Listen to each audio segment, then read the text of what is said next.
So what led to you coming out? And it was quite a dramatic coming out, wasn't it? It was, the thing that happened was, I fell in love with a guy. And of course, that's really what sexual orientation is all about. It's not about sex. It's about love, intimacy, affection, connection, all those things. And so at the age of 40, when I fell in love with this guy, that was when I was really forced to face the fact of really what, I guess it was my reality check. And then I had to make the toughest decision in my life, which was, well, what do I do now? This is never going to change. Do I pretend and live a lie for the rest of my life? What did you do? I chose to come out. And you came out to a church, didn't you? To the church. I resigned publicly in front of 800 people. And in that public confession, I said that I had committed adultery. I was asking for their forgiveness and that I was resigning for the ministry that day. Were they supportive or were you rejected? There was compassion for me at that point.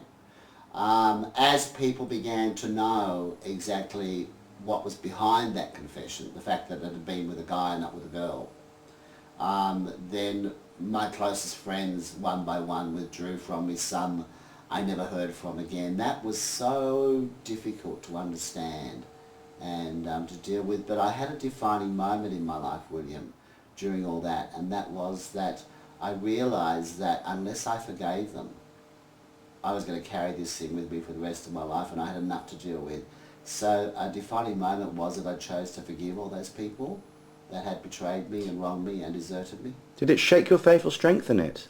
What it did was I shut down my faith because there was no reconciliation between these two things. As I mentioned before, there's either homosexuality or there was Christianity. These two things do not mix together. What I didn't realise was that my morality was a choice, but my sexual orientation isn't. And how did your wife and family react to this? That was a very devastating time for all of us. My wife was amazing during that time in that she was very forgiving, she was very supportive, she did everything possible to try and save our marriage. But after 12 months I realised that it would take me to say, no, this is finished, this is over, this is a useless exercise. And 12 months later then I separated and began to live as an openly gay man. Do you still have a relationship with your family? Yes, my daughters and I get along very well. I love my daughters very much and they're very special to me. And I have grandchildren now, and my wife is remarried and she has a new life with a new man. So things have worked out well. And did you leave religion for a while at all? For 6 years, William, because there were like 1,000 questions in my mind. What about the Bible? What about these answers to prayer that I had? What about, is there a heaven and hell? What about all these things, and I couldn't go. The best thing for me to do at that time was go, you know what, I'm not going to think about it. Just shut it all down and just go on living my life. And it was 6 years later, I was doing a personal development course, which had a spiritual component to it. As I started to read that, I began to realise, I recognise a lot of this stuff that's being taught about here, but it wasn't a Christian thing. But I recognised the principles and realised that I had probably thrown the baby out with the bathwater, and that there was a lot around spirituality that was very valuable to me. And that was when I guess I rediscovered my sense of purpose and had a strong sense that I really should tell my story, so hence the book. Now, A Life of Unlearning. Tell us a bit about the book. It's your autobiography, isn't it? Autobiography. So far, it's won awards. Gay Book of the Year in 2004. The second edition came out in 2007, so it's now on Amazon.com in the UK and the US. The emails I've had from readers have been amazing, absolutely amazing. They've told me, the first thing they say is, oh my God, your story is my story. Then they began to thank me for the honesty because I've told everything, absolutely everything. No holes barred, really. No holes barred, embarrassing. When someone says, I meet somebody, they say, I've read your book, I always blush. Because people must know a lot about you out there. Yes, I talked about my sex addiction. I talked about how tragic I was, how pathetic I was, how hypocritical I was, Because the reader knows, William, the reader knows if you're holding something back, and that was a strong sense that I had when I felt I was told to tell my story. Be completely honest, and readers have embraced that and said thank you so much, because then they understand the whole picture. Because a lot of these churches, the Assembly of God Church, it's an umbrella organisation for churches such as Hillsong, and they're very much involved. A lot of Christians, they say homosexuality is wrong. How do you answer that? Oh, that's very easy, William.